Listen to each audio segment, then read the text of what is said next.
Hello and welcome to episode 500 of the Bad Psychics podcast. It's not, but the last time I tried to do a number, I edited it yesterday and I got it wrong. So we're sticking to. This is our 2026 Indycar series episode. We will be predicting everything that will happen across 18 races, all crammed into the space of about 6 months. As always, I'm joined by a couple of idiots. First of all, I predict that he's going to be fuming if the trophy for the Freedom 250 isn't a gold statuette of Donald Trump yeeting an immigrant baby into the Potomac. It's Jeter. Wasn't sure which one of us you were going to go for with that one. Well, I mean, only you get the Trump-loving jokes. Eh, How you doing, Jeter? I'm good. I'm hoping that they clean up the Potomac sooner rather than later. I think all of us who live in the DC area might want to go for a swim with all the sewage. Yeah, yeah. I mean, I'm sure RFK is already saying it's safe enough to drink. Yeah, exactly. Uh, and alongside him, I predict that he's this podcast's very own Nolan Siegel, because we desperately needed the input from a third, but if anyone better comes along, he's out of a job. It's Michael. I understood that reference, maybe, kind of, slightly, just about. I know the name Nolan Siegel. I know he's not very good. That's about the level of that's my knowledge of IndyCar there. This is the first time I paid attention to IndyCar since the last time we did an episode about IndyCar. Yeah. And I say last time, as in, I might have done these predictions late last night after we recorded another episode. So Yes, yeah. I feel like this is the year we're gonna get you into IndyCar. It's gonna happen. He just I agree. stares at me. Yeah, no, he's not convinced. Yeah, I mean, I understand. It's not just all drive straight and turn to the left. Sometimes, even if we did see a certain former IndyCar driver mess up a right-hand turn while testing in Formula 2, and it was hilarious that it was a right-hander he screwed up on. But yeah. In fairness, last F2 practice session, he did come fourth. He's getting better with each session. So, maybe he'll win a race. Yeah, there's only 6 ovals this season, 18 races. No, he's talking about Herta, you idiot. I know. I was like, it took me a second. Like, ovals in F2? What's going on? I don't think there's any ovals in F2. Yeah, they're all ovals, just misshapen ovals with some other pens in there. Ultimately. Oh, are you just calling the anti-clockwise tracks ovals? Yeah. I mean, right. I'll ask Michael first, just so he's got more chance of bluffing his way through an answer. Any particular big stories in 2026 that you've managed to muster enough in your research to think might play a factor? I mean, if we're looking at stories that I actually want to pay attention to, I'm genuinely really interested to see how Mick Schumacher does. Obviously, it's I'm an F1 guy rather than an IndyCar guy, so I'm going to look at the ex-F1 guys in there. But yeah, Mick Schumacher is always one where there's talent there. It's just understanding, how good is he? Obviously, he showed it in more of the junior categories. He did really well, and then got to F1, not so much. But how much of that was down to working for Gunther Steiner rather than actually him necessarily lacking the ability to be an F1. So I think potentially getting back into single seaters away from F1, where obviously the Schumacher name carries more weight than it does in IndyCar. Obviously, the Schumacher name is always going to carry weight. But yeah, I hope that. I'm just interested to see how Schumacher does. Is the main thing. Okay, fair enough. And Jeter, how about you? Any particular big 2026 stories you've got your eye on? Yeah, the couple things I'm interested to see what happens with Prema. I'm sure you'll cover this more fully when we go through our scoring, but we haven't put Prema in our list of entries because technically they're not on the IndyCar website as of the date of recording.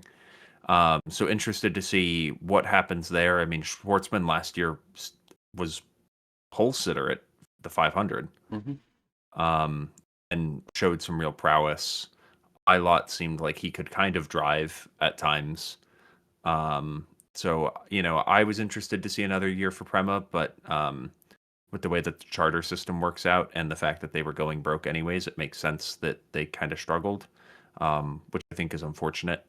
And then I'm really interested, as hinted at, to see what happens with Nolan Siegel, because apparently McLaren's been going around and telling people that if he doesn't get top tens, he's getting fired, um, which could put a real monkey wrench in our predictions, depending on how early he gets fired. Because once again, it's not based on the driver; it's based on the car. So if they are able to go get someone like a Rinus VK, who is at a team where he might be willing to move midseason to go find himself in a better spot, uh, it all of a sudden gets really dicey for some of our predictions. Very fair. All right. Well, let's start off by seeing how we're predicting the season to go in terms of placements. We'll switch to our spreadsheet in a whole. So as alluded to, yes, Prema at time of writing definitely aren't starting the season. That's for certain. There is a chance that they rejoin if they manage to get a sell halfway through the season. There's also a chance that they try and come back in next season. There's also a chance they die completely. We're not entirely sure, but it does mean that we are only predicting 1 to 25 with the 25 full-time entries currently confirmed. And we're gonna start at the bottom, work our way up. You get points are bad in this one. You don't want points. So you get you add 1 point for every place out you are. You get a -3 point bonus if you get anyone exact. Let's find out exactly how weird we're going. I'll try and get some coverage on every driver as best I can, but it's obviously difficult trying to remember which ones we've covered when. Anyway, let's start at P25, see who we all think is going to be shit. Interesting. Jeter said that he was sad about one of his predictions, and I feel like it might be this one. I mean, I've gone for Kyle Collette, just rookie plus. Hasn't looked particularly great in testing, including crashing at Phoenix. But you two have gone for Stingray Rob. I mean, Jeter, I know you love Stingray, so I'll let you cover Stingray. Yeah, Stingray is someone that I've really enjoyed following, and after discovering his existence through watching IndyCar, has become someone that I have some affinity towards. He's in a really rough spot in terms of teams. I think Juncos are one of the weaker teams on the grid. Rinus VK would have wanted to have landed somewhere else. I think that he's their main priority, and I think Stingray is a secondary driver that might not be all that bothered about how he does. I think that there's a world where he doesn't see the end of the season. But I really wanted to put Stingray higher. I don't think that I could in good faith put him much higher compared to some of the other people that I thought were in perhaps a little bit more favorable of a situation. Fair enough. Let's go to P24.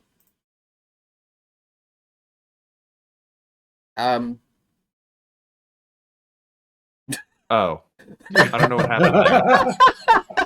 That definitely wasn't supposed to be that way. What? No.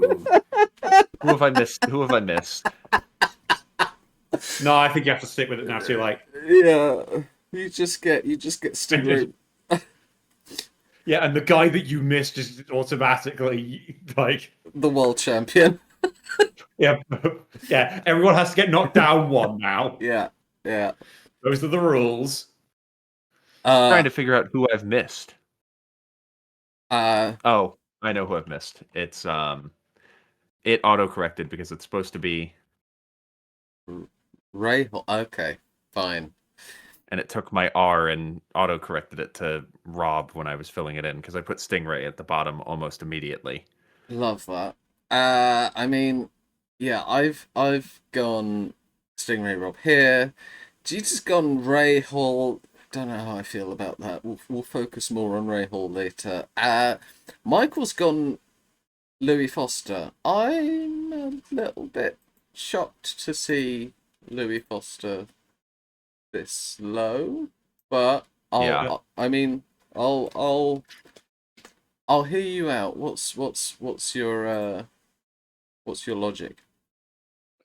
I mean, I may have looked very heavily at last year's standings and only jiffled around a bit. And obviously, when you look at who finished below Foster last year, three of them aren't in IndyCar this year. That leaves like one guy still in IndyCar, like from full time last year, who's still there, and that happens to be Stingray Robb. So this may be a little bit of me looking at statistics and not knowing that much about IndyCar. Basically, don't be surprised if anything I said is stupid. Remember, this is me and IndyCar. I'm the guy who didn't realize that Malukas was a good driver because I'd never heard of his name before last year. So there's probably going to be some stupid predictions in there, and this is just sort of the, oh no, I don't really know who that is. I guess he's just going to go low down because that's where he was last year. Yeah, I mean, I think the thing with Louis Foster is, he's a arguably the worst team. I like Bray Hall. They've not been very good for some time. They have moments of brilliance, and that being said, like Louis Foster, his results last season don't necessarily look amazing, but like he had a freaking pole position at Road America, which is like the longest, most arguably most physical track on the calendar. Like he's definitely got something. I just don't know that he's got the car to show it. So it's not as stupid as Malukas. I'll say that. Like there is a chance that he really struggles.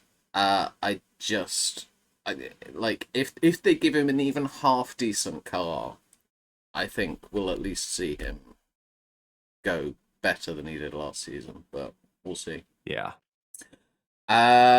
Right. Let's go P23. Okay. I have said Mick Schumacher. Jeter said Kyle Collette. Michael said Nolan Siegel. I mean, this is a huge risk for me because I think Schumacher is a better driver than 23rd in IndyCar. My thing is, I think he might need a season because the biggest difference between F1 and IndyCar is that IndyCars have like no power steering. So they are much, much, much more physical to drive. Schumacher tested before he joined at like the least physically demanding of all the circuits, which we think was deliberate by RLL to like convince him. I just think that driving ovals the first time and driving some of these circuits where he's gonna need to put on a little bit of muscle and like gym tune himself to IndyCar, I think, and especially being in a Ray Hall, which is not a particularly good car, I think he might struggle. So that's my logic. I mean, I'm also interested, Michael. You've got you've got Siegel very low. Like how much did you balance out Siegel not necessarily being very good with being in a McLaren, which is pretty good? I think I looked more into the Seagull is not very good rather than trying to put too much stock in the McLaren being good. I think I had to sort of, I think that's what last year when I predicted is I sort of looked at which teams were good and then sort of bounced it too much on that, forgetting that IndyCar is not F1 and the drivers have a lot more impact on how well they actually do in a season. It's there is obviously it's not a complete all teams are completely even, it's completely level playing field, but it's not F1 where basically if you're not in one of the top teams you're not going to be at the front, and if you are in one of the top teams you're going to be near the front unless you're in the second Red Bull, which doesn't work. But yeah, it's I put more stock into the drivers themselves and the teams they're in, because it feels like IndyCar is one where if the driver is just crap, even giving them a good car isn't enough of an advantage to cover for them being crap. Fair. You won't have been Yeah, able to see me, so just so that you can feel good about yourself, I actively winced and shook my head at the second Red Bull comment. Um, sorry, GT. the other thing I just want to add, because we'll get to my Siegel prediction and your Siegel prediction at some point. Um, but he was the hardest for me. Like, he was really throwing a wrench in the lower half of my predictions, because I really do think that if there's one driver that I think is unlikely to see the end of the season, it is him. Um, because McLaren has spoken so heavily about expecting him to be in the top 10 and expecting certain things out of him that I don't think he as a driver will be able to necessarily meet. Um, and because this is not based on driver performance but entry performance, if he gets canned halfway through the season and they bring in a capable driver, that could really shoot them up the rankings. But if they don't, I don't want to put Siegel where I think someone else driving his car could be. That's fair. So it was really hard to balance for me that, which is why I've kind of put some of the drivers, with my three, I think I've put drivers that I feel more confident will not be losing their seat. Or if they do lose their seat, other people will not be turning it into top 10 car. Yeah, I think, don't get me wrong, I think Siegel is, from the outside, one of the more likely to lose his seat. There is a part of me that thinks, given he is a pay driver, given his family are spectacularly wealthy, it wouldn't surprise me if they paid for the season up front, and that at the very least he gets to see out the season before they can him. That would kind of be my expectation, but I don't know. Yeah, and that's why I was so unsure about where to put him. And, if he does have the whole season guaranteed, I'd probably knock him down a few points, but I just wasn't sure. I think Enough. Michael's prediction, if he keeps his seat, is very realistic. Fair enough. Let's go to P22. See what we've gone for. Okay, interesting. We've got myself and Michael with a pair of Haugers. Another appearance of Siegel. You two really do have. I don't think he's that bad. I think the main issue with Siegel is he's a pay driver, and pay drivers always get more flack than people who are there, like, just on the strength of their performances. But Hauger, Indy Next champion, coming up for his first season with Dale Coyne. Michael, how do you feel about Hauger? Yeah, how was one of those ones that's a bit hard to judge, really. Obviously, going over and winning Indy Next is always a good sign. It's getting him used to being on that side of the pond, really, and driving over there, rather than obviously a lot of his experiences in European racing, where he was always one that was good, but never seemed great. Like, he's never one that really was in talk of being anywhere near F1 or anything like that. But it was like, I think he won F3. I think he won a handful of races over a few years in F2. So yeah, he's obviously a very capable driver, but he's not one that I'm thinking is immediately going to suddenly be a world beater in IndyCar. But then again, I'd have probably said the same about Alex Palou before he was in IndyCar. So you never know. It could just be that he's more suited to driving over there. So yeah, he could do well, but it's not easy to come in as a rookie in any series, let alone one where, like I said, he's only been driving over in North America for a year. Did very well, obviously, but yeah, it's Hauger's one where I could see him doing better than that, but yeah, I think he's going to be in the lower reaches of standings by the end of the season. Yeah, no, incredibly impressive Indy Next. 8 poles and 11 podiums in 14 races, very much dominated. So I do at least think he likes the American circuits. He won on ovals in Indy Next, so he got used to them pretty quickly.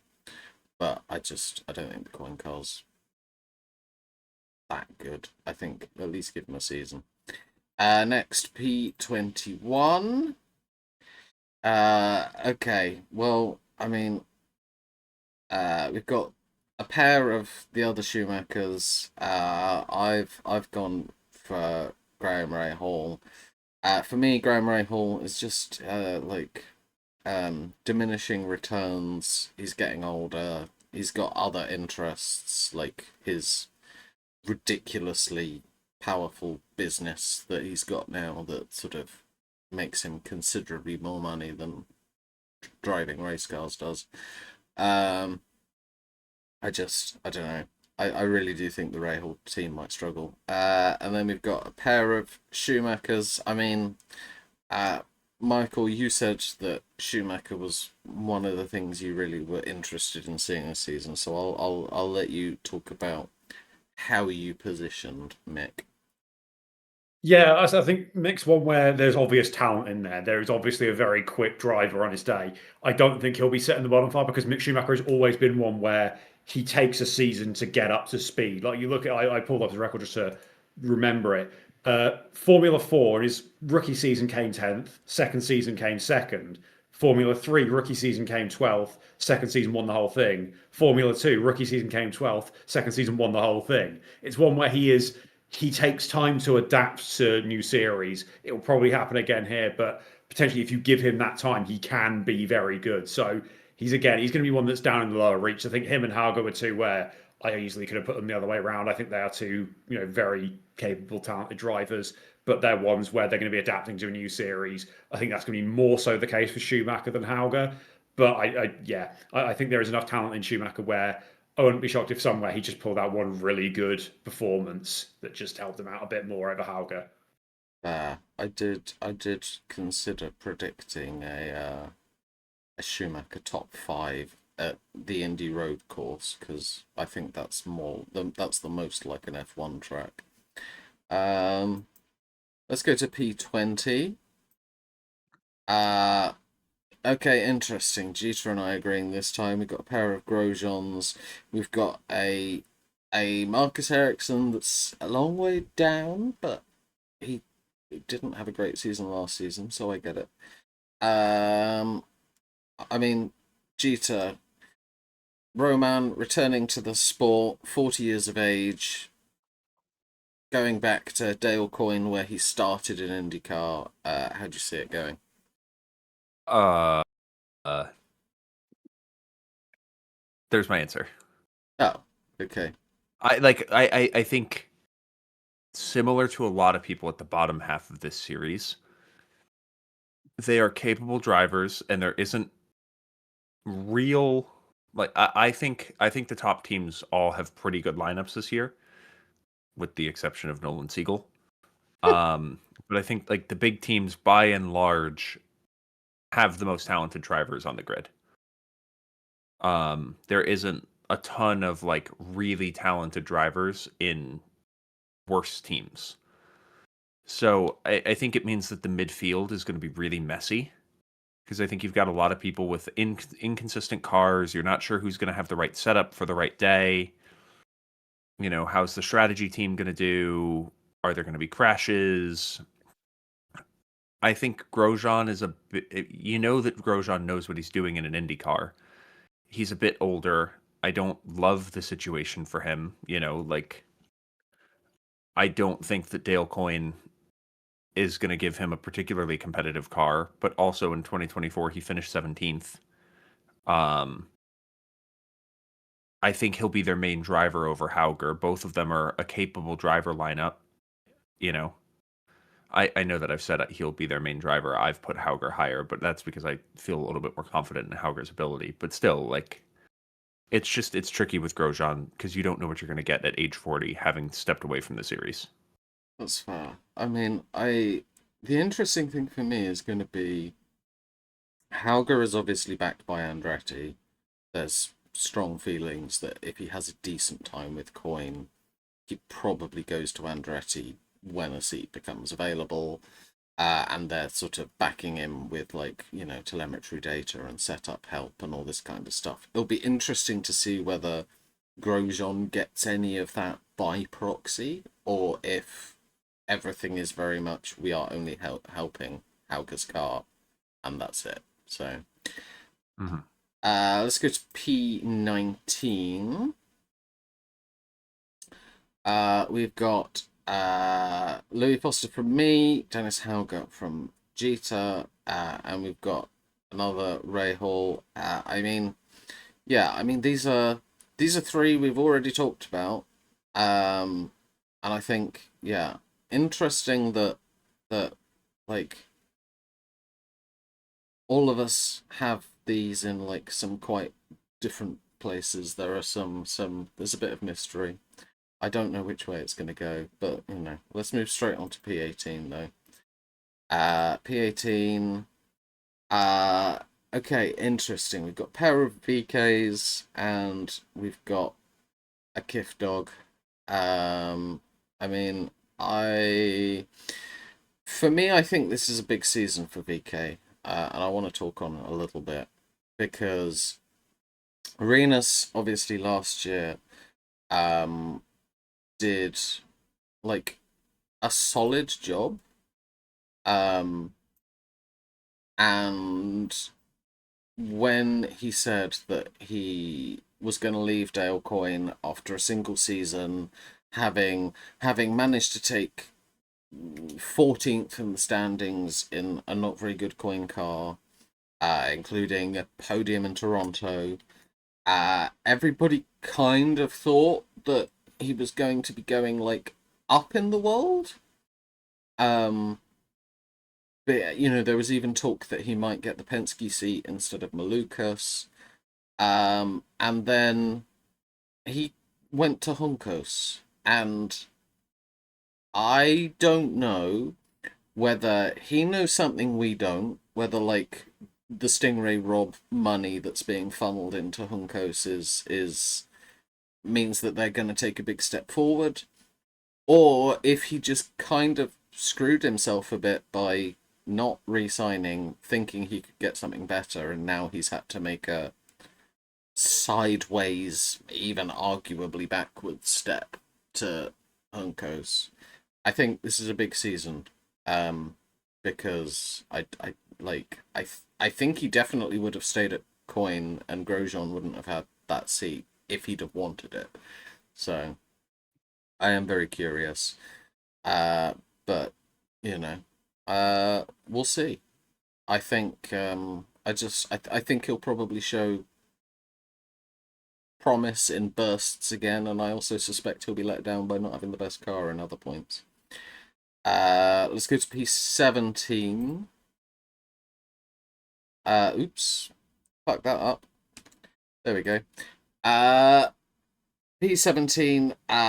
I've gone Siegel. I've got him a few steps above you two. We've already talked about Louis Foster. I mean, you two both being harder on Kif Dog than I was. Michael, what's your feelings on the K-Manian? Yeah, it's again, this is one where obviously it's a guy in one of the bigger teams who I'm putting lower down in the standings. Obviously, it's nearer where he finished last year. He's obviously in a position where, obviously, it's talked about the fact that he's in a team with two of the greatest drivers in IndyCar history alongside him, which is obviously going to make, put the standards up really high. But equally, it's going to mean that he's got the best people to be, learning from and potentially, getting that support from in terms of, talking about setups and everything. You don't know how much of that is going to go to him. So yeah, it's one where potentially I'm looking at going, have I been a bit harsh on him?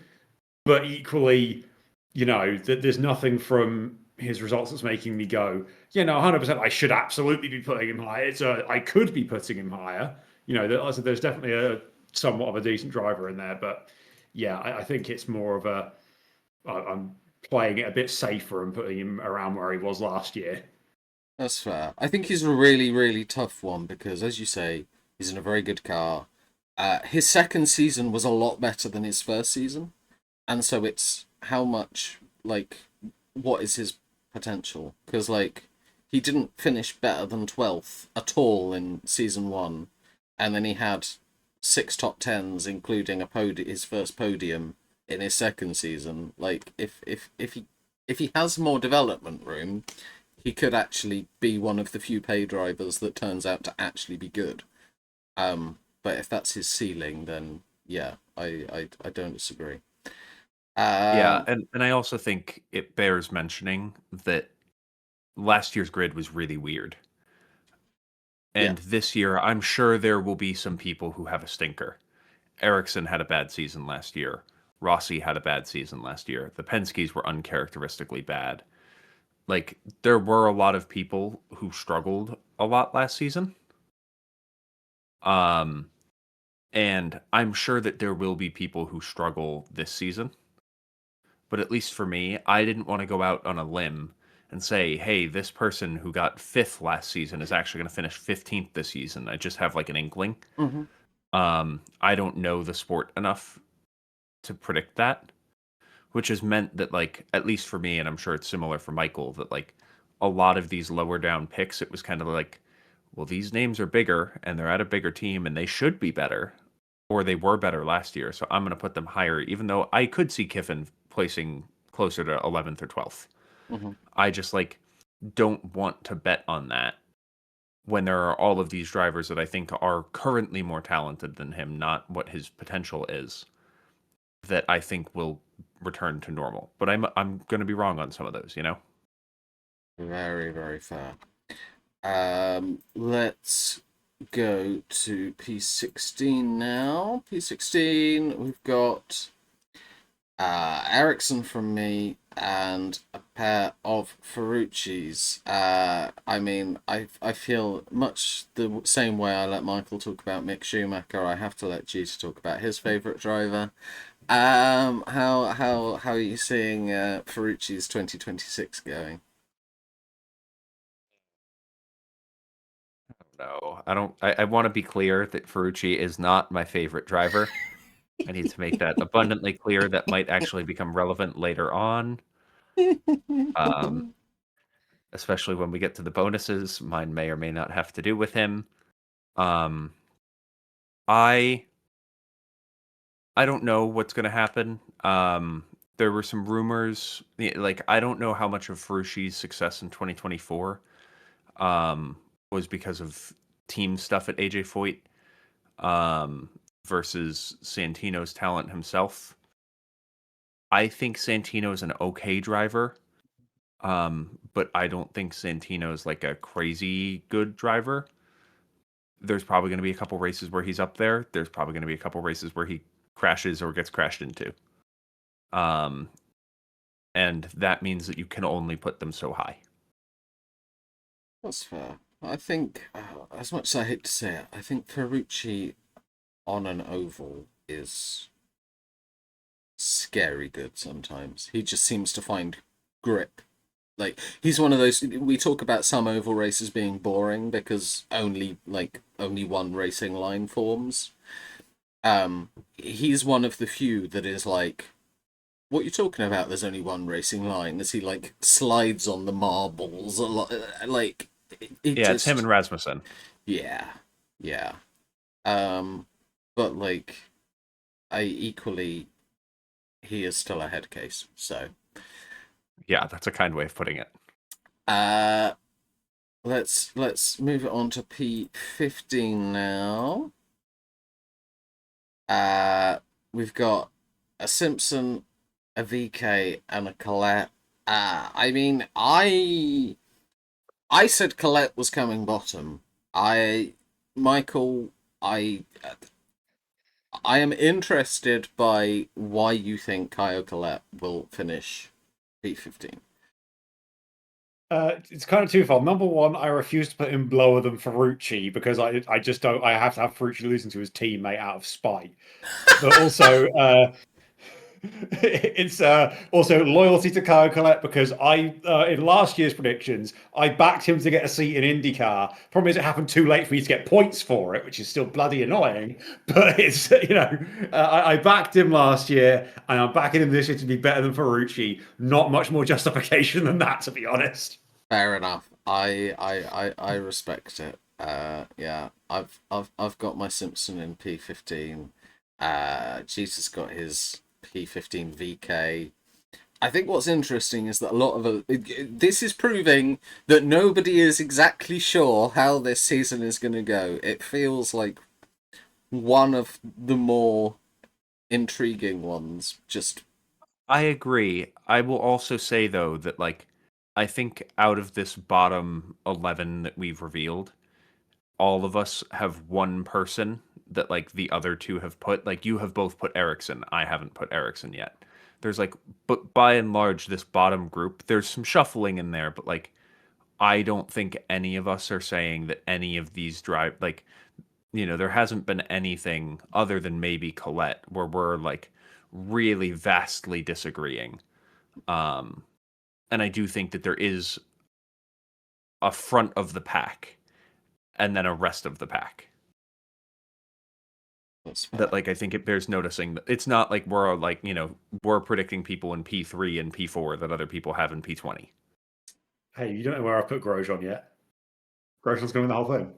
As I've said, everyone has one driver that we haven't revealed yet. Yours is Grosjean, mine is Ericsson. I don't know who Z's is. I can't work it out yet in my head. Yeah. Right. Let's go to P14 now. Okay, interesting. I mean, we've got a trio of ECR cars. So, I've gone Rasmussen. You two have gone Rossi. I'll be interested because by this I'm taking it that Rasmussen will finish above Rossi. I'm interested in both your logics, and Jeter, I know you're developing a soft spot for Rossi, so I'll let you take this one. I enjoy Rossi. Off track is great in the moments that I view it. I think that Rossi has personality. And I think ECR should have an okay season. I think that they'd be displeased with having a season similar to what they did last year, with Rasmussen and Rossi in 13th and 15th.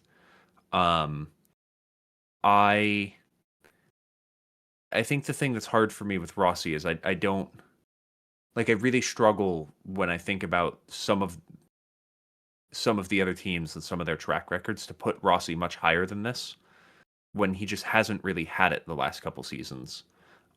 Whereas Rasmussen, you really could see him having it last season. I think it was Milwaukee where he just went on that nuclear charge and won.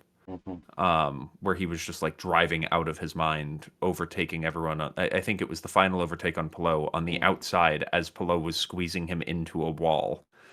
Yeah. But yeah, so I just, Rasmussen, I trust very confidently on ovals. Rossi, I'm not sure where he's going to go, and I think that there are some specialists above him that I think will definitely get points. And Rossi, I was like, I don't know. I'd love for Rossi to be higher. I just get worried that he's been a little bit meh recently. Yeah. I mean, I will say, of all the testing at Phoenix Oval over the last week, Rossi was the quickest of everybody. So maybe ECR have found something. Maybe this is the year for Rossi and Rasmussen to, upset the pecking order. But also, ECR historically have always been better on ovals, so maybe it means absolutely fuck all. Let's go to P13. yeah, I mean, Jeter and I just flipping our ECR drivers. I just my main reason that I put Rossi above Rasmussen is because I guarantee Rasmussen will crash at least a couple of times. Like he's still got that slightly psychotic, I'm just gonna yeet myself into a wall. Uh you've gone Rasmussen, Michael's gone Grosjean. I mean, we've discussed Grosjean already, but I am intrigued by Michael having Grosjean in P13. Is this just Grosjean fandom, or is there a particular logic stream?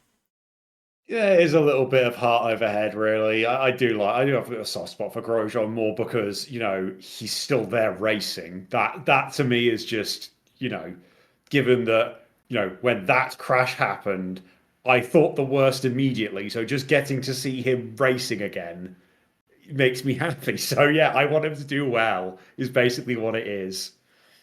Very fair.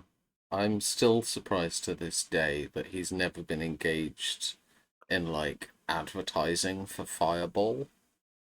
I just I feel like that there would have been people on the marketing committee that it would have made sense for them, but seemingly not. P12 now. Uh, okay, interesting. We've got the third Rasmussen from Michael, and then a pair of Dave Armstrong from Wyndham's. Um, I'm like, please make the reference. yeah, yeah, Please yeah. make the reference again. I suddenly put Dave Armstrong from Wyndham on my when I wrote his name. I'm like, I don't think that's gonna fit, and I think Z might yell at me if it doesn't fit in the sheet. Yeah, I'll cover Armstrong because he is well the two Mershank boys are still my favourites. I think this is a huge season for Armstrong. I just he's got so much potential, and he has these brilliant moments, and he got more consistent last season. He had I think nine. I want to say nine top tens in 10 races to finish the season, something like that.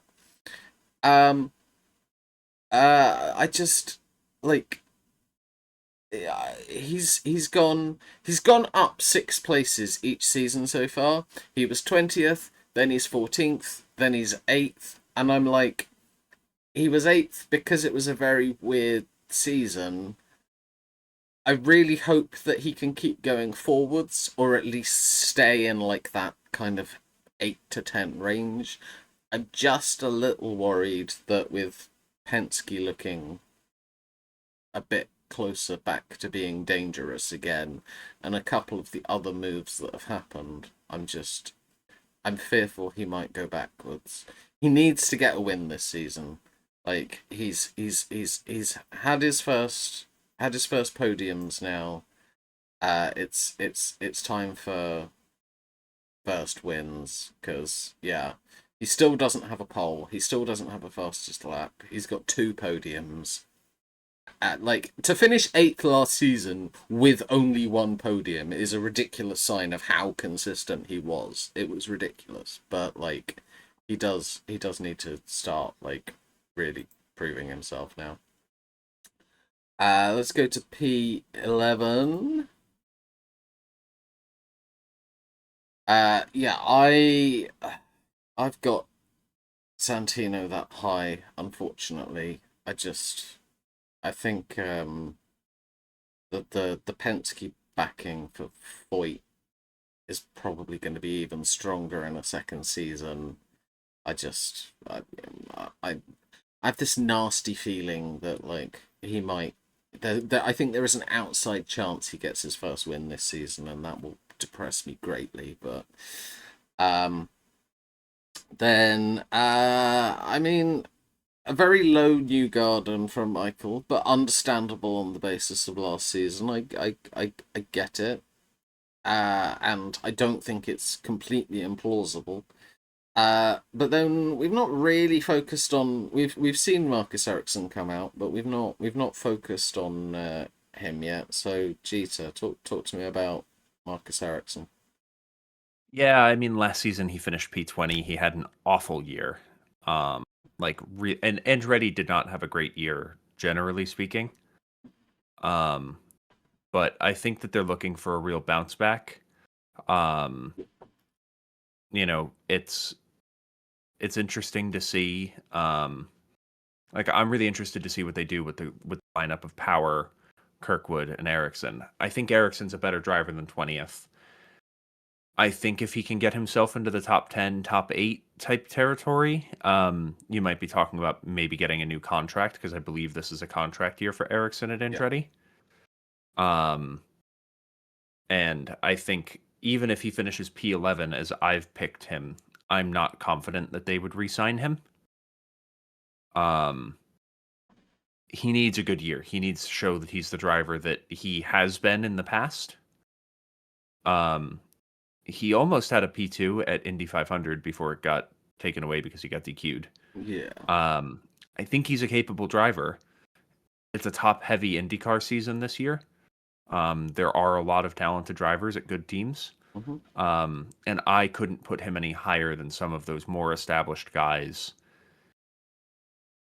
with the knowledge that last year he finished 20th. That's fair. I think the biggest thing for Ericsson is actually going to be how good is Dennis Hauger. I think the better Hauger is, the more Ericsson will need to do to get a contract extension. Also true. Anyway, we're getting in now to the top 10. Final double digits. We've got a Fro, a Malukas, and a McLaughlin. I mean, I think all of these are pretty interesting. I mean, I'll say on Fro because, as I said, the Meyershank guys are my boys. I think Fro is kind of like almost, it feels to me like the opposite to Armstrong, which is where Armstrong gets reasonable positions in the championship by like being very boringly consistent and just like trying to take out as many top tens as possible. Fro is like some weeks he's like podium level and other weeks he just doesn't look that good, but they kind of balance out to being roughly in the same place by the end. I think Fro might be above Armstrong just because he does have the potential to get podiums in him, but we'll see. Interested by the first appearances of Malukas and McLaughlin, but I think we'll hit them a bit more as we go further up. In fact, yes, okay. So I've got a Lundgaard in P9. Jeter's got Fro. Michael, you've got Malukas, who very much screwed you last year by being a lot more competent than you were anticipating. He's now gone to Penske, who are the historic winningest team of all time. You've got him in P9. How are you feeling about his chances? Yeah, I thought I'd be nicer to him this year, given my, very obvious blunder with him last year. But yeah, it's obviously, you're going into a new team, there's always going to be a bit of a adjustment period in there. But yeah, it's, he's obviously a very good driver. I have learned that now. I have learned that Malukas knows what he's doing in a car and making it go fast. Yes. So yeah, I think as long as I'm not messing this up on who's on which team, I've actually got him the highest of the Penskes, haven't I? You do, yeah. Yeah, Yeah, I've you've got him gone like Penske three or back to more. back to back. Yeah, and I think that's just sort of what it was. It's a bit of a looking at it and going, I'm not going to back Penske to suddenly become good again. That's not always how it goes in motorsport. It's not always like one bad year and all of a sudden, okay, no, we fixed the problem, we're back to being at our best again. I've sort of played it a bit safer and going, no, I'm going to say it's about the same as it was last year. And God, you know what? Given I was, underestimating him last year, I'll back Malukas to be the best of the three. Fair. I mean, I think I'd be shocked if all three Penskes are in a row down there. I think that's probably around the place where like the worst, maybe two worst Penskes will be, but I suspect I do fear that they may be comparatively back this season. Yeah, I mean, I will also say when I was making my predictions, I was very close to going the three Penskes back to back to back. In part because I figured, to your point, one of them will probably be in the top five. I Yeah, didn't have a clue which one it would be. fair. And I wasn't sure if because all three of them might be around that, like New Garden's going to do well on ovals. Scotty Mack is an insane driver, and Malukas is very talented. I wonder if they're going to hawk points from each other. Yeah, Um, so I was very close to doing the same thing where I just stacked all three of them and said put them in the middle, throw all three of them in there, and hope that you just don't lose that many. very fair. Let's go to P8 now. We've got a pair of McLaughlins and another Dave Armstrong. I mean, I'll Jeter, I'll let you talk about McLaughlin from your perspective. Then I've got a little bit to add on him as well. I hate saying this, but I actually think Penske are starting to get like a driver lineup that I enjoy. I don't I won't bring myself to root for Newgarden because I don't personally really want to like he's just not my cup of tea. Mm, But I really like Malukas and I really like McLaughlin. yeah. Um, and I don't like that Penske are like trying to be like friendly and nice. That it feels wrong. Like I want I want them to be like the big bad heel of the series, and they're now not. And I'm like, I don't know what to do. I think Scotty Mack is ridiculously talented.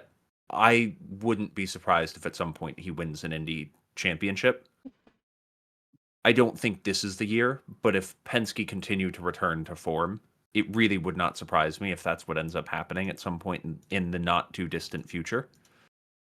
Um, but that being said, I don't know what to do with Penske, and I think that Newgarden is going to do things because he's Newgarden. So he had to be put as the lead of the three for me. Yeah. So it's interesting at Penske this year. This is like one of the things that's not necessarily being talked about a great deal. Um, Basically, Willpower leaving kind of left like a team leader position open, and you'd think it would be Newgarden that would take it, but like Newgarden's acting very coy on whether he's because it's a contract year for him. He's acting coy on whether he's going to re-sign with Penske, and McLaughlin's gone. Basically, he's like taken all the personnel that he wanted from Power's car and stuck it on his own, and has even convinced Penske to like fork out to get a couple of people in from other teams as well.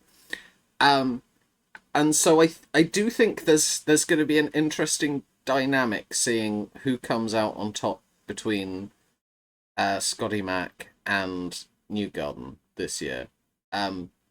I For me, I just don't know that Scott's got the consistency for me to put him any higher. But like it could go either way. It really could. Yeah, it Uh, wouldn't surprise me if he finished on the podium. yeah, yeah.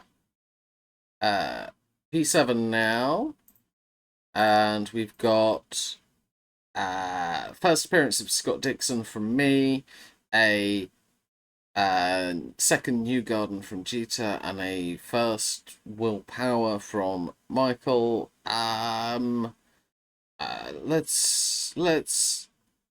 Let's keep on the Penske theme for this one. I'll go back to you, Jeter, for New Garden.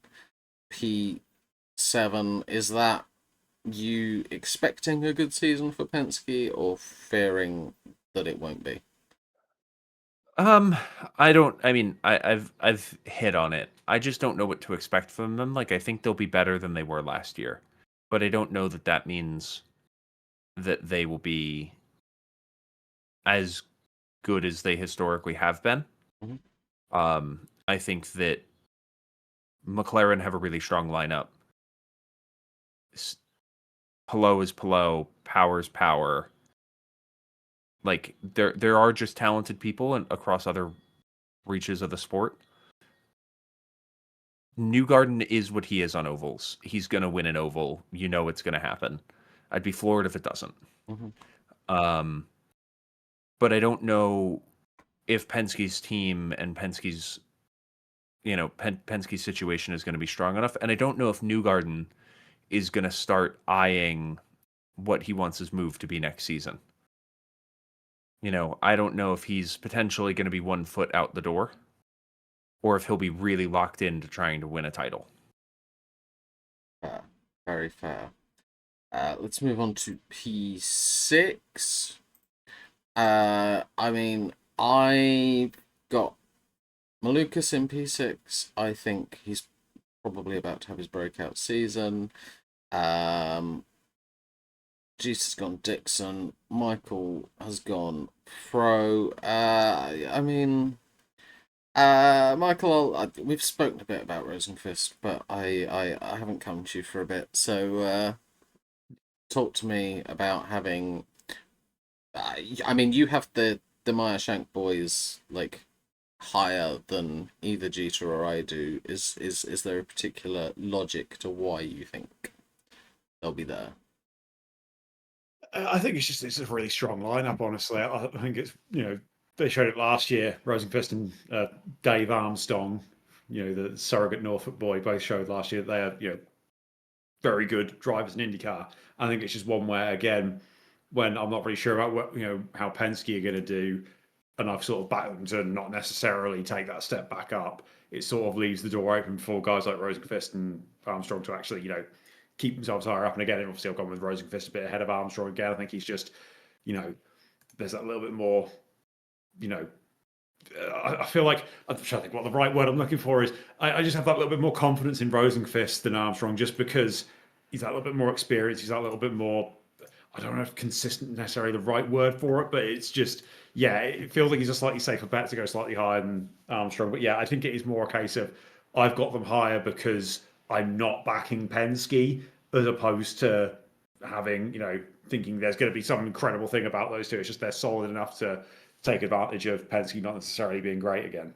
Fair enough.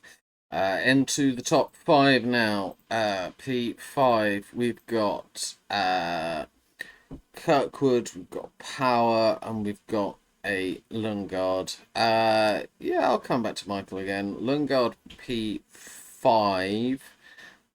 He had an interesting season last season. Are you expecting him to build on that, or how are you feeling about Lundgaard? Yeah, this is one where I think my gut instinct probably would have had him a bit lower, but then I'm pretty sure my gut instinct last year made me put him way lower than he should have been, and he massively outperformed what I was expecting of him. So I think there's a little bit of a readjustment in that in my thinking with Lundgaard. Because again, I think he's shown that there is absolutely a very good racer in there. Like not one where I'm thinking, oh yeah, he's gonna necessarily win the whole thing. He's not quite at that level, but I think last year showed that he can compete, at the top level of IndyCar. He can, not necessarily win a bunch of races, get a bunch of, fast laps and all that. But, was it just having a look here? 6 podiums last year. There is a good racer in there, and he, I think, just has shown that maybe inconsistent, but if he's anything like he was last year, he probably will end up in the top, top reaches of the standings again, I think. Very fair. Let's move on to P4. I've gone Pato. Jeter's gone Lundgaard. Marcus gone Kirkwood. Do you know what? At this point, for the top four, I'll let us each talk through our logics for each of them. We'll be covering some of the same ground, but it's fine. For me, I've gone Pato in P4.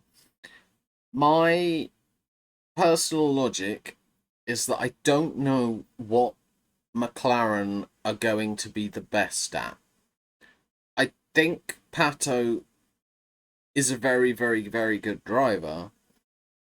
My issue comes with generally road courses, Ganassi excel, ovals, Penske excel, street course, Andretti excel. McLaren just tend to be pretty good. They'll be around there, but I don't know if they've taken a step forward enough to have anybody in the top four for this season. But we'll see. GT, you've gone Lundgaard. Yeah, I think McLaren are set for a really good year. I think part of that is because they really, compared to some of these other teams that have 3 drivers to focus on, I really don't think that they will be paying much attention to Nolan Siegel or whoever fills Nolan Siegel's seat. So I think that the comparative effort that you can spend on Lundgaard and Pato, who is yet to appear on my list, will appear soon. I've also, part of this was I didn't want to bet on Power and Dixon in their year 45 and 46 season. And I also wasn't sure on Penske, which just meant that some of these people that I thought should make a step up will. I wouldn't be surprised if Lundgaard is closer to where you've put him, Z, but I think he's shown he's a really capable second driver. He had an excellent season last year, and I don't see a reason why they can't continue on from that. Very fair. And then, Michael, you've gone for Kirkwood.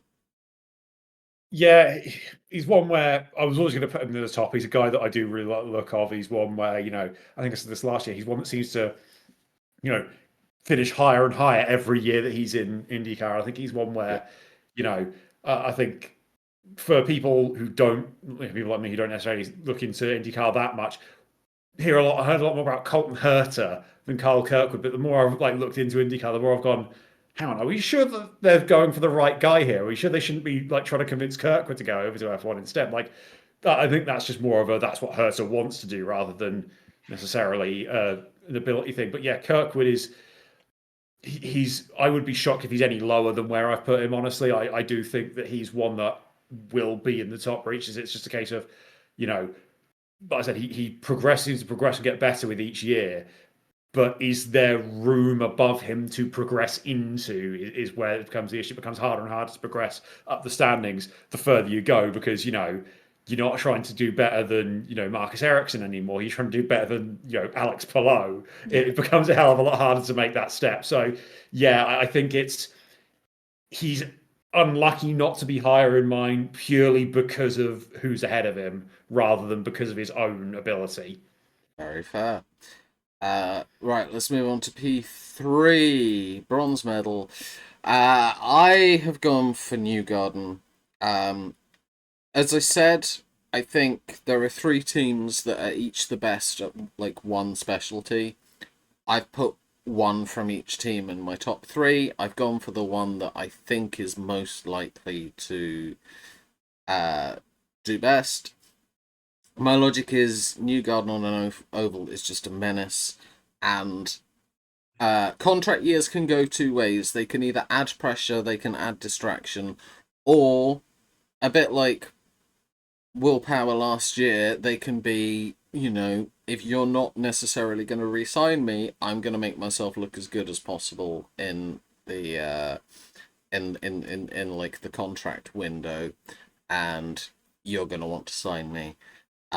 So yeah, I think Newgarden's the lead Penske. I still don't think Penske are going to be back to full force Penske, but I think they will be much closer to it this season. Gita, you've gone Carl Kirkwood. Yeah, I just think Kirkwood's going to have a really good season. I think Andretti will be able to really focus on him as the lead driver with Herta gone.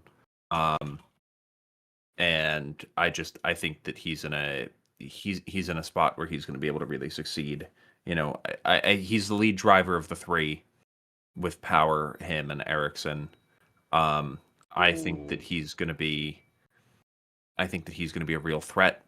As much as Power's a very capable driver and might be able to lend something to Kirkwood, I think at 45 you don't know what you're going to get from him day to day. But yeah, I'm suspecting that Kirkwood will be the lead driver for Andretti and will have a very good season. Fair enough. And then Michael, you have gone Scott Dixon.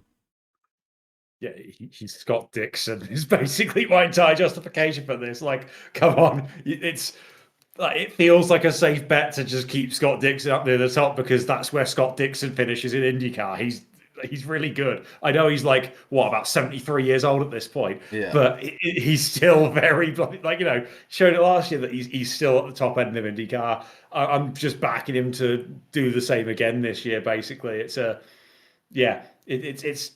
feels safe to bet on Scott Dixon doing well. I feel like that's doing the opposite might have made me look like a moron. So I've just gone with the safe bet of backing Scott Dixon to be good at driving car fast. Fair enough. I'm pretty sure I've worked out what our P2s and P1s are now, but let's go P2 first. I'm saying Will Power will be the leading Andretti.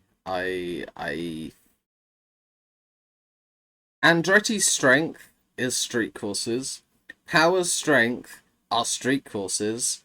There are a number of people who have said that if Power is able to get on the pace with them straight away, he could win St. Pete by 20 seconds.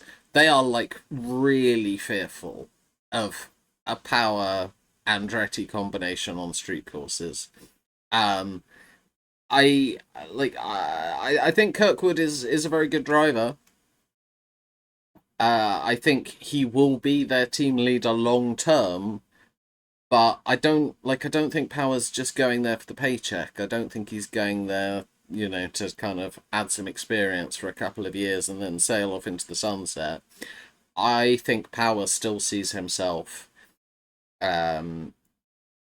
being in IndyCar for another 5-6 years, thinks he can compete at the top level, and thinks Andretti outside of Penske give him the best chance to do that. So then we've got a pair of patos from you two. Jeter? Pato's really good. Last season he did everything that he could have to win a championship season in a season that wasn't driven. If Palou wasn't there, it was a great season. It was really, really good. Palou is just better. And in a shock to no one, in case no one's worked it out, there's one gap left. None of us have named him. Yeah. I think Pato's the best of the rest. I just, he's not Alex. Anything to add on Pato, Michael? No, I was thinking literally the exact same sentence of he's not Alex Palou, basically.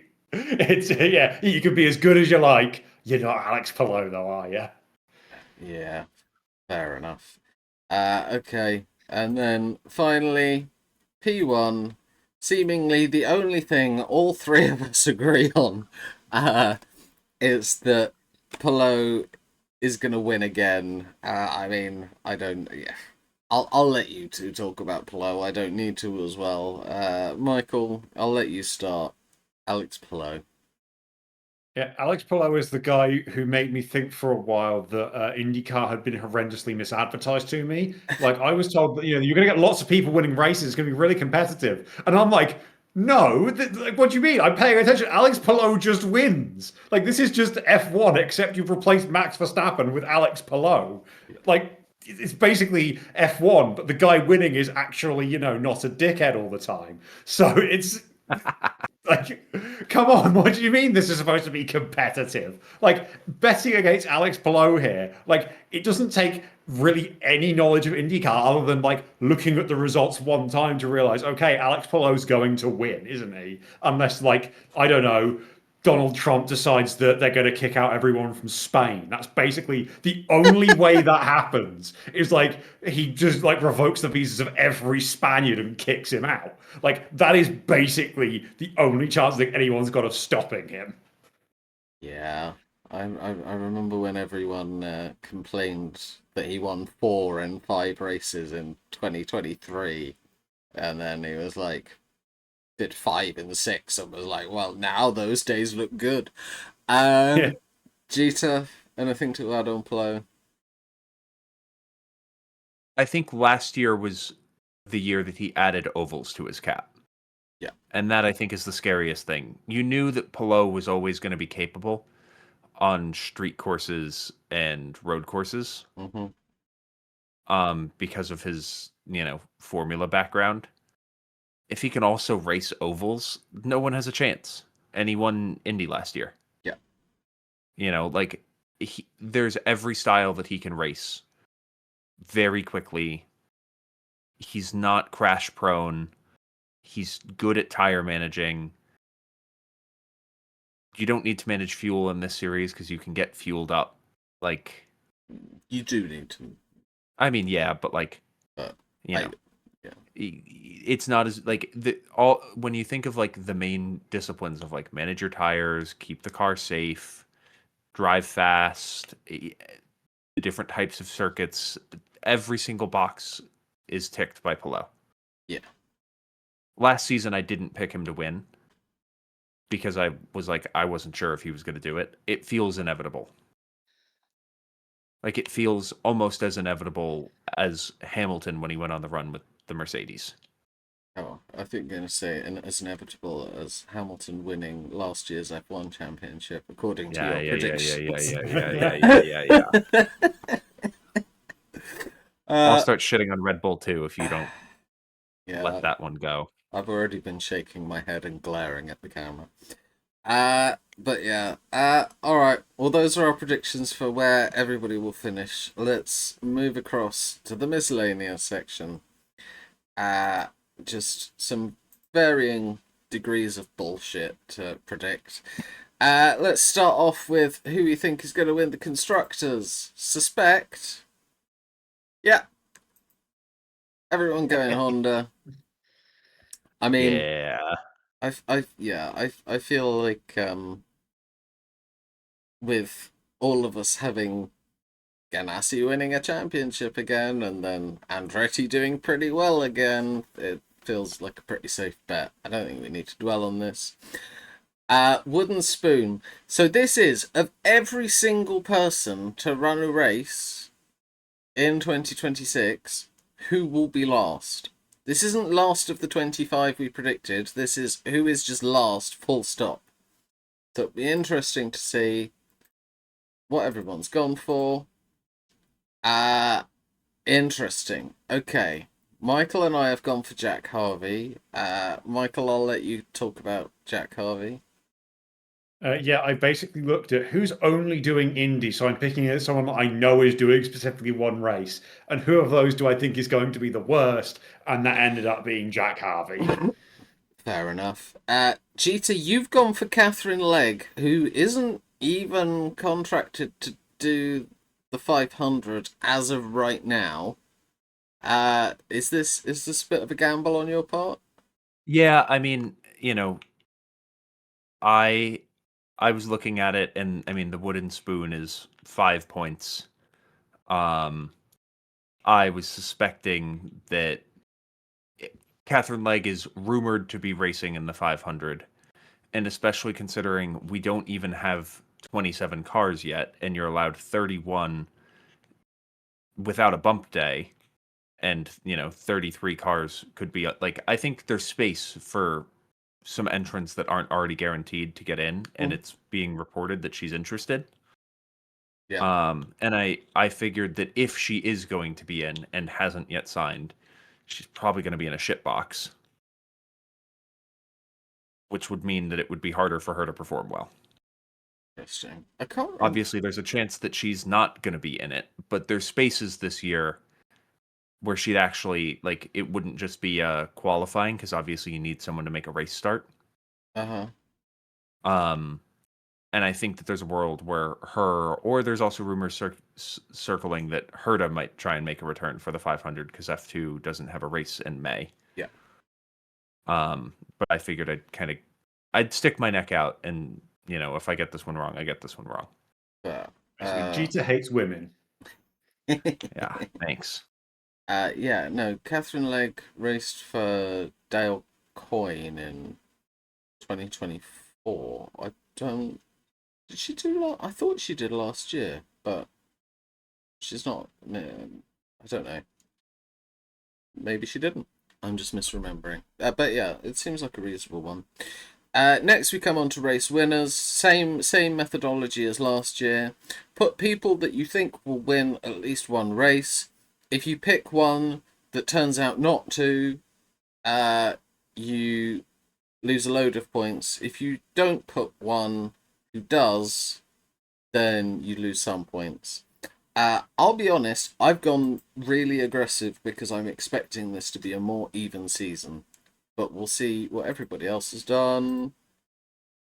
Yeah, unusually, I'm the one being brave this season. I've gone for 7 different winners. Polo, obviously. Award, not 100%, but good enough to probably at some point win something. Power will win street races. The Penske's will basically dominate the ovals, I reckon. I can see one of them winning each. And then Scott Dixon is Scott Dixon and has won every season since, I think 2005 or something. If you win a race every season for 21 years or something like that, I feel like you have to put him until he doesn't. Then you can start talking about has he lost his skills. But for now, Scott Dixon is still Scott Dixon. Jeter, you have gone Polo, Award, Newgarden, Kirkwood. Yeah, so last season I went big with a bunch of guesses on who would win. Obviously, last season there weren't very many winners. So I've decided to try and hedge a little bit more here and just go with the people that I think are pretty much nailed on. Kirkwood's my one risk out there, but considering I backed him to finish, I think it was P3. Mm-hmm. Yeah, I think it would be very hard to finish P3 without a win. So Polo will win one. I'd be flabbergasted if he doesn't, so I'm taking the free points. I suspect Award will win Newgarden on ovals. I think Kirkwood will get one on road courses or on street courses, and yeah, I was just trying to keep it simple, stupid. Fair enough. And then Michael, you've only got 3. You've gone Polo, Award, and you're backing Little Dave to become Big Dave. Yeah, I may have done the Z approach this time and been a coward and only picked 3. Basically, I went with the top 2 I had in my standings because Polo's going to win a race. I feel like I don't have to pick someone else. I can't just say Polo. That's too much of a coward's move. So I went with Award. And then, as an apology for underestimating him last year, I'm going to back Malukas to win a race. So he's going to be crap this year now. He's going to finish 20th, get nowhere near winning a race, and it'll be my fault again. Fair enough. Right, next we move on to the 500 winner. Very simple. Who's going to win the Indy 500? We got 3 different answers. Lovely. Yeah, I've gone for Little Dave. He's been chasing his first win. I think it's more likely to come on an oval. He's good generally, but he does seem to have just that little bit better on an oval. And I feel like what poetry it would be for his first race win ever to come at the 500. I'm going for narrative. I'm going for storyline. As I said, Little Dave gonna become Big Dave at Indianapolis. Jeter, you've gone Pato. Yeah, I said Pato last year. I thought he was going to do it last year. He didn't. I'm saying Pato again. I think Pato wants this one pretty much as bad as he wants any race win in the series. It's the one feather in his cap, but I think he really feels like he's missing. I think he finally gets it done. Fair enough. And then, Michael, you've said it'll be a back-to-back Palou. He's Alex Palou. He drives car fast. That is the answer. Like, come on. Like, it's a who's going to win a race in IndyCar? Chances are the answer is Alex Palou. I mean, I definitely agree with you if it was a road course. I think ovals. I still don't think he's the best oval driver. I think he's just unfortunately started to become a good oval driver. Next, you got 500 only. This is how many people. No, not how many people. This is who of the people who are only driving the 500 will do the best job. You are basically automatically disqualified if you pick somebody who ends up doing another race at some point. So you got to be a bit careful. Okay, interesting. We've got a pair of Hunter Rays. I've gone Hunter Ray because he was already doing pretty well as it was in his Indy only drives. Now he's gone to McLaren as well, which makes him look a bit scary. Jeter, you've also gone Hunter Ray. Yep, same Fair. reason. Cool. And then Michael, you have gone for Elio Castroneves, who I assume is driving for Meyer Shank. Yes, Meyer Shank again in the 500. Are you just going for like the storyline of him trying to go for the drive for 5 again, or it just, you feel he was most likely to not do another race? He was the correct answer of who did only Indy last year and is only doing Indy this year and did the best, because I don't know that Takuma Sato is going to be the right answer again. So Castro Neves, you'll do. I was gonna say, I was like, didn't Sato finish above Elio? But you've pointed out that you're not sure that Sato will again. Yeah, I did consider putting Sato, but it didn't feel safe. Next, total drivers. How many drivers will drive at least one IndyCar race in 2026? Okay, evenly spread. 35, 33, 31. Michael, you're saying there will not even be a full grid at the Indy 500 going 31. Are you are you confident? No, it's me predicting IndyCar. I'm not confident. Oh, okay. Basically, it was a little bit of a semi-intentional, I know I'm going on the low side here. I thought I would go, I knew I'd probably come in with the lowest number, and I thought that feels like me trying to lowball, but at the bottom end of making sure that I'm like just underneath everyone else. Because I looked at who's guaranteed at the moment, and I think it would be 29, I think. Yeah. I think it's we've got the 25 plus the 4 that who said they're doing Indy, so that's only an extra couple. And I thought, you know what, it's going to be different on this one. Commit to being slightly different. It might get me some points. Okay, Jeter, you've gone for exactly a Indy 500 grid. Yep. Just everyone at the Indy 500 and then nothing else?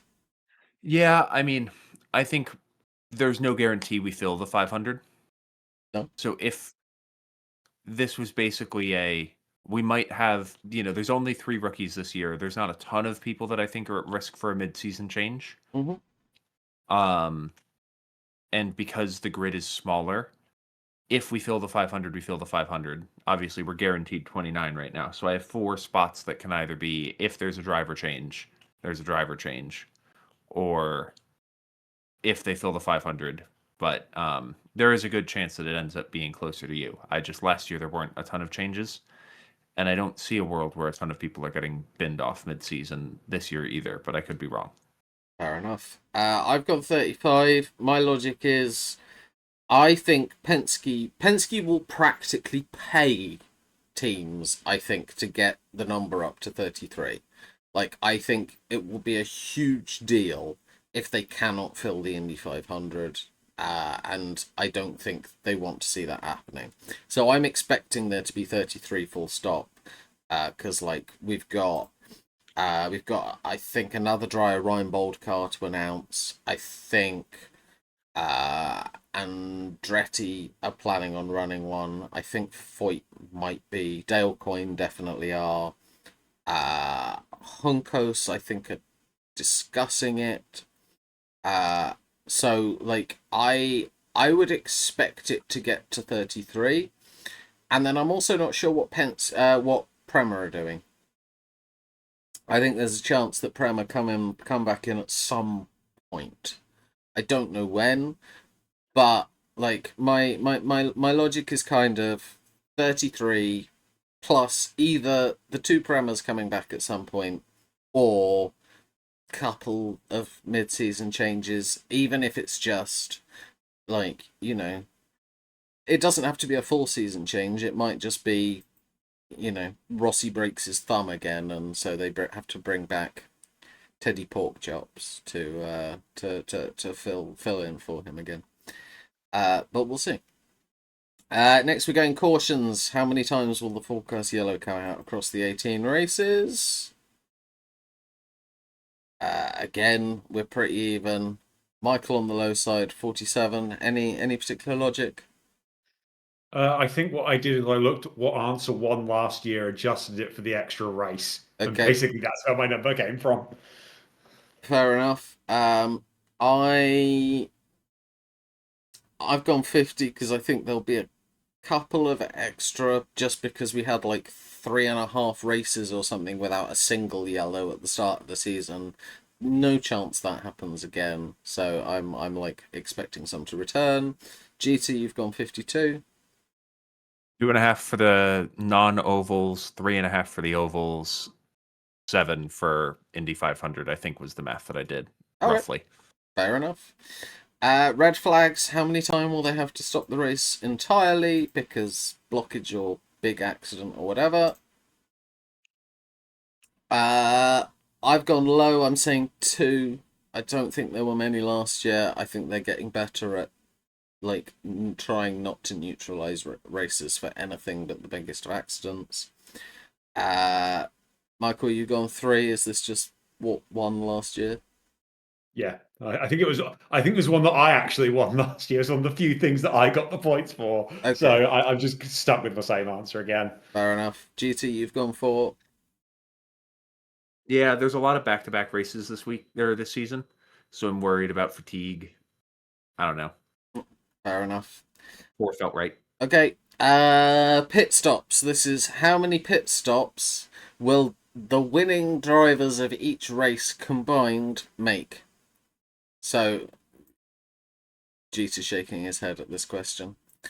Such a silly question. Yeah, sure, but that's an interesting spread. I've gone 54 because I think it will average about 3-ish.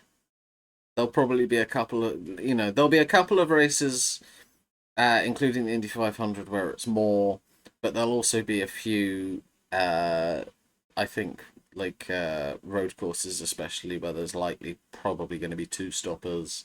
So I literally just went, I'm going to go 3 a race and try and be on the low side.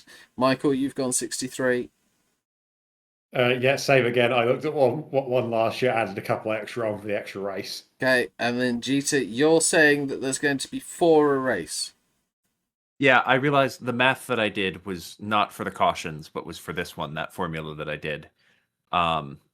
The cautions was me just tacking a couple on to whatever I'd predicted last year. Okay. But this was me going, I think that it'll be an average of 2.5 stops for the street and road. Because I didn't want to work out the difference on the strategies between the two. Ovals will be about 3.5, depending on whether they're short or long. And then the Indy typically has like 6-ish stops. And that's how I got to my formula. I like worked it out basically just looking. I don't think those numbers average 4. Yeah, no. I don't think. I think Maybe I this is did. the Maybe difference I between did 2 math and and 3. maths. Let me see if my calculator has my math Right, hang history on. and if I've messed it up. I'm gonna work this out. So there's 12 road and street races. So, and you said 2.5 each, so that's 30. Then you said 3.5 on the ovals.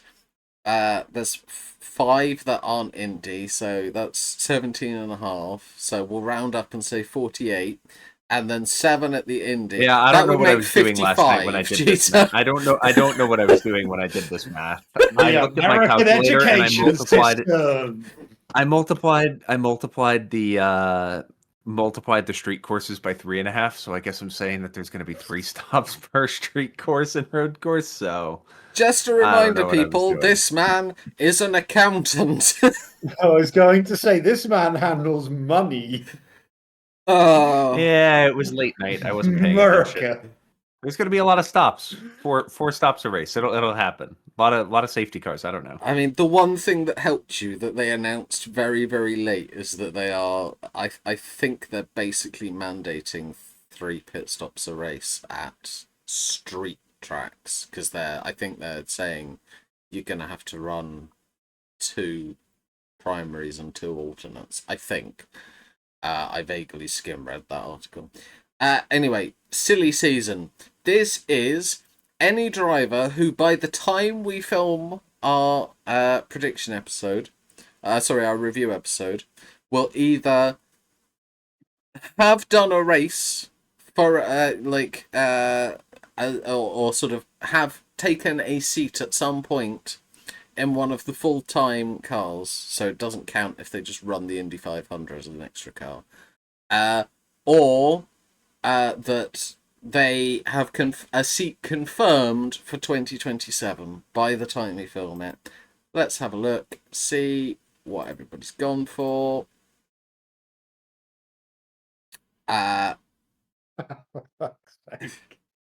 Okay, so Jeter's an idiot. He's gone for somebody who I don't even think is driving cars anymore. No, he's not. I just wanted a reason to talk about Nicholas Latifi, my goat, on this episode. You're an idiot. I literally just searched Nicholas Latifi's name into Google, and the first picture that comes up is the one with the goat shadow. It's literally the main picture on Google. I've gone Connor Daly. I love Connor. I think is a little bit of copium. I fear his career may be over, at least in IndyCar. But like, he always gets so close. It's just that he doesn't have any money. Like he's a good enough driver. He just has no money, so he's like constantly on the scrounge for sponsorship, and sometimes it works and sometimes it doesn't. And inevitably he'll get like a half season with the team and then they'll go, you did a really good job. If you'd like the full season, pay us 8 times more than you just did. And then he gets yeeted out of a seat and then everyone's very sad because Connor's amazing. And then I assume, Michael, that's Lockie Hughes you've gone for there. Yeah, this may be me borrowing my strategy from last year. Was look at Indy next, see who did well last year and is still there. Lockie Hughes, I think, finished 3rd in his rookie year last year, puts him in a good spot to do well this year, and then take the step up in the same way that Kaya Collette has. So your strategy that didn't work because he was a last-minute addition. Hey, had it just happened sooner, it would have worked. Okay. Which, by my standards in these predictions, is actually pretty good. Fair enough. And is a better shout than picking ex-Williams drivers every bloody year. Like, when are we getting past the Maldonado as your prediction cheater? Come on. I don't know. You know, Latifi somewhat recently finished his MBA. He's done with school. When he announced that he was starting it, he said that he wasn't going to be done with racing necessarily. I think IndyCar could be a logical step for him to get his career back going now that he has his business degree. I'd hire him. Okay, Sorokin. Hey, he can't be any worse than Siegel. I mean, he definitely can. Yeah, it's Nicholas Latifi. He definitely can. Yeah. Right. Now we come on to the bonuses. I will say, I've looked at the bonuses, and something has happened that has never ever happened before. So I'll reveal the bonuses.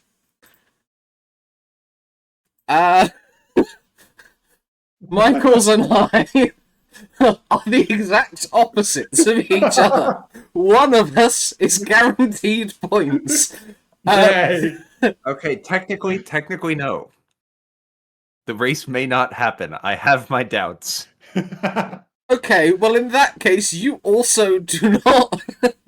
Well, I think something I wanted to discuss is if the race doesn't happen, I think it's probably most fair to just null and void all three.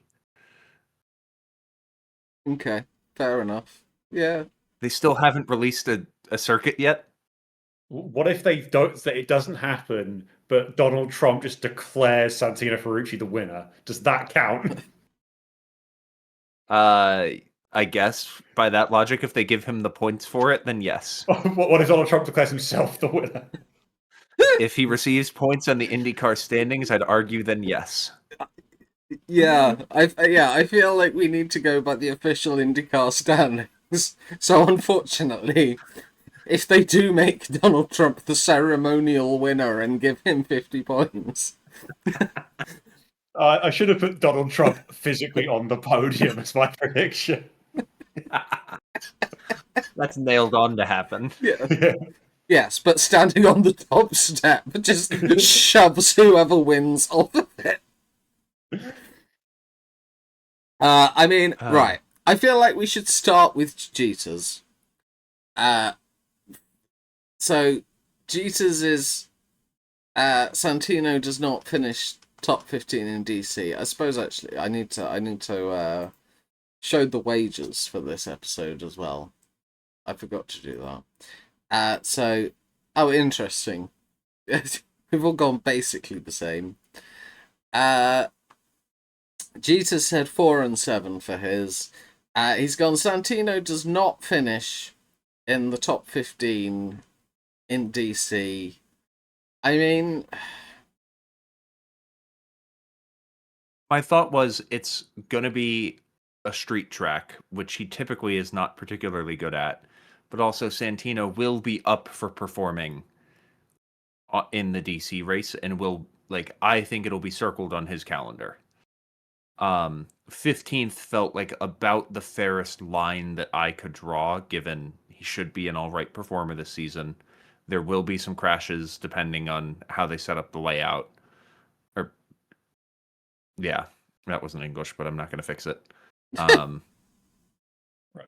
Can we stop pretending this was an analytical decision and this is purely No. just you want to laugh at Santino Ferrucci? I do, but I tried to set the line it's fairly. his race. It's the Given race he should do well in. given He's I going to wanted do bad. him to finish Santino. bad.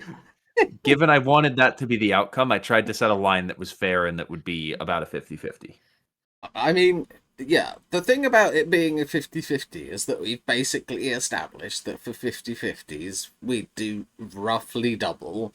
So the fact you're setting what you think is a 50-50 means you're committing to that. I would say it's maybe very, very, very fractionally more unlikely than likely. I think he's, I reckon he's about halfway down the grid most of the time. I'd say there's going to be some crashes. So if he finishes the race, then he's probably going to be like somewhere between 10th and 13th. So I'd say it's marginally on the unlikely side, but only marginally. So, I mean, Michael, I think, unless you disagree, I think if whichever way we want to push him, whether it's towards the low or the high, if we do marginally more than double for the one we want to push him to, and marginally less than double for the one we don't want to push him to, that feels about right to me.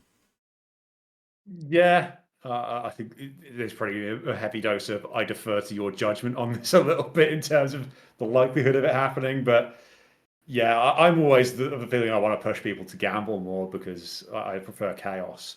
But Okay. you don't prefer chaos most of the time, so you'll probably tell me off for that. I mean, I don't mind other people having chaos. I just don't want chaos in my personal predictions. Yeah, We go back to irrational numbers for the prediction. no, absolutely not. Never again. I think okay. In which case, let's try and bully him into going high, and we'll go just like 4 to 7, and then 7 to 16. Does that work for you, Michael? Yeah, I think that's about right. Okay. Gita, do Give you me the want 4. But He's can't like, even commit to his own thing. He's terrified of Santino. He's gonna win it. He's gonna be the American who wins it. Santino's car's on fire. All the fans are terrified. Right. And then here's the thing. I feel like usually it's two people discuss like each person's. I feel like Jeter kind of has to draw the line for both Michael and I, because basically you kind of have to make it so that if you think one of them is more likely than the other, it has to be balanced out by the other. I think it's much more likely that a non-American driver wins the Freedom 250. My logic being it's going to be a street track, which would lead me to believe that, like, if I look at the best American drivers on the grid, Newgarden is not a street track driver. Malukas maybe, but Penske don't really seem to excel at it. And you've got Kirkwood. And then I suppose I'll mention Rossi as well, depending on how his season goes. Comparing that to Palou, Power, Haddo, Scotty Mack, like I think it's much more likely that a non-American driver wins the Freedom 250. I'd probably say my guess is somewhere around 60-40 or 70-30 on the likelihoods. I'm willing to hear both of you guys' arguments on how likely you think it is and whether you think I'm wildly off base or not. Bearing in mind it is simultaneously in your best interest, but you're also looking, I want both of your opinions, and I'd ask you to be as honest as you reasonably can be. So I initially wrote the exact same prediction as Z, and then remembered Alex Palou exists, and therefore he's probably going to win. So I wanted to do the one I thought was less likely to happen. So basically, it was more of a, oh yeah, Alex Palou. That is my entire reason for why I think a non-American winning is more likely. Okay, so my personal logic is that I think when it's a new street track that nobody will have driven before, nobody will have had any practice before, as long as you can keep it tidy and race at like 90% of your capacity, I feel like it will come down to the best car. This is a straight track. Andretti have probably the best car, and I think there's a very real chance of Kirkwood winning it. Equally, I hate to say it, but Ferrucci just like wanking himself into a frenzy and like taking it just so that he can fillet Daddy Trump is not outside the realms of possibility. I also think it helps people who do a lot of simulator work as well, because they wouldn't have done it. and Rossi does a lot of sim work. He hates it, but he does a lot of it. So those are the three I was looking at as maybes. I don't necessarily know that any of them are the favourite, in that I'd still say that Power's more likely to win than Kirkwood, even within the Andretti's.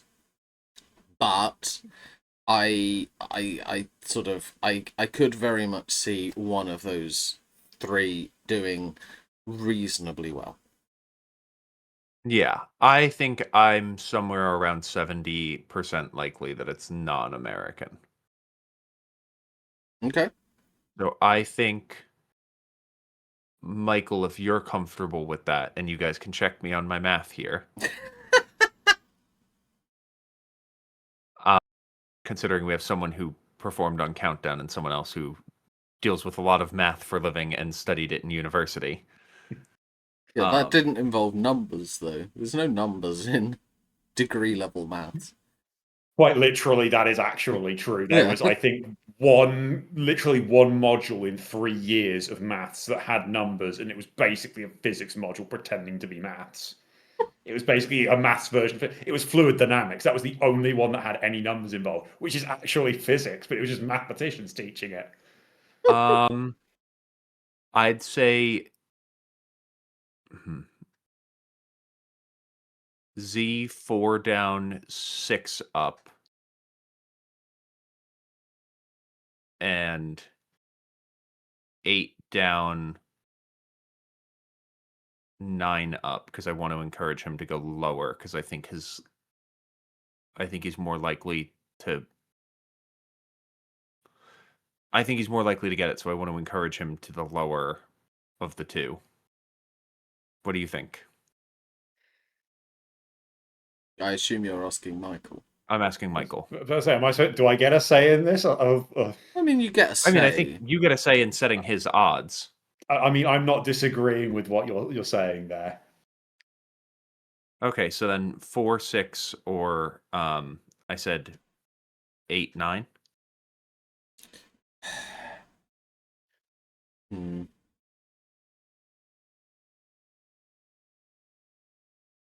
I mean, I guess.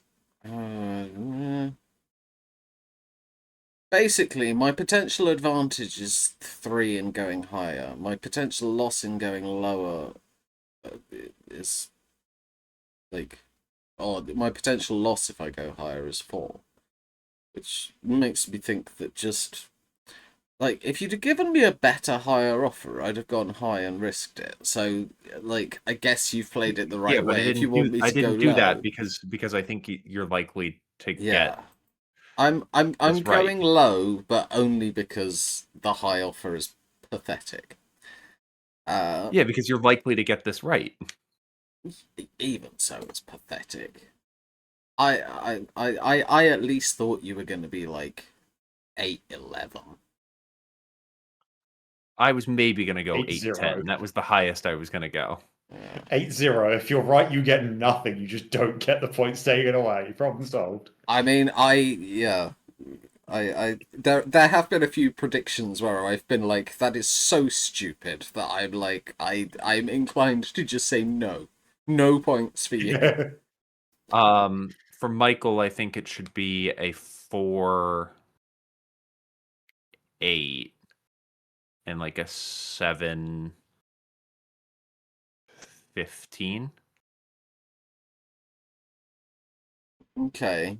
I mean, given you've basically barely done more than double both there, and you're saying it's a 30% likelihood. Yours was a 50% likelihood, and we basically doubled yours. So I definitely think you're being stingy to Michael there. I think. Okay, there's a reason I'm not an odds maker.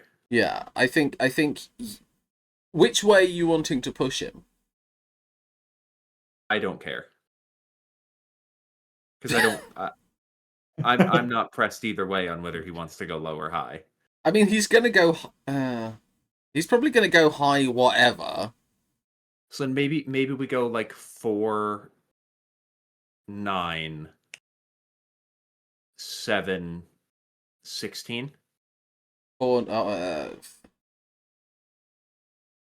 yeah, fine. That works. 49716. Okay, so first of all, before I tell you the obvious one that I'm choosing, I just want to point out the reason why I've picked those two numbers for my wager and not just gone straight out to 10 like I normally know do. exactly why you picked them, because it's Mick Schumacher's number. No, that's not what it is. Oh, Because okay. we're talking about the freedom race and what Oh, is the for date God's for America. And I have to put them the right way round. Like Andrew has as well. He's put them the right way round because it's 4 first and then the 7. So this is Andrew agreeing that it should go day month year. You're also Thank you very much. signaling, I win. It is the 4th of July. That's what you call it as well. Therefore, it's day month year. And yes, I'm taking the 7/16 or whatever it was. I was going to say you're also signaling your support for the 47th president, Donald J. Trump, your supreme leader. No, technically, he's your supreme leader. Quite literally, he's your president. No, he's their king. Like Get it right. I can't keep up with the terms nowadays. Okay. Anyway, that concludes our IndyCar episode. It's always a sizable episode because there's quite a lot to discuss, but we have got it done. We will find out. I think, is it first weekend in September? I think we'll find out officially who's right, wrong, and then it'll probably take us a week or two to film it. But yeah, Jeter, I know you're hyped for the new season, so thanks for being back. Michael, we are going to get you into IndyCar this year. It's gonna happen.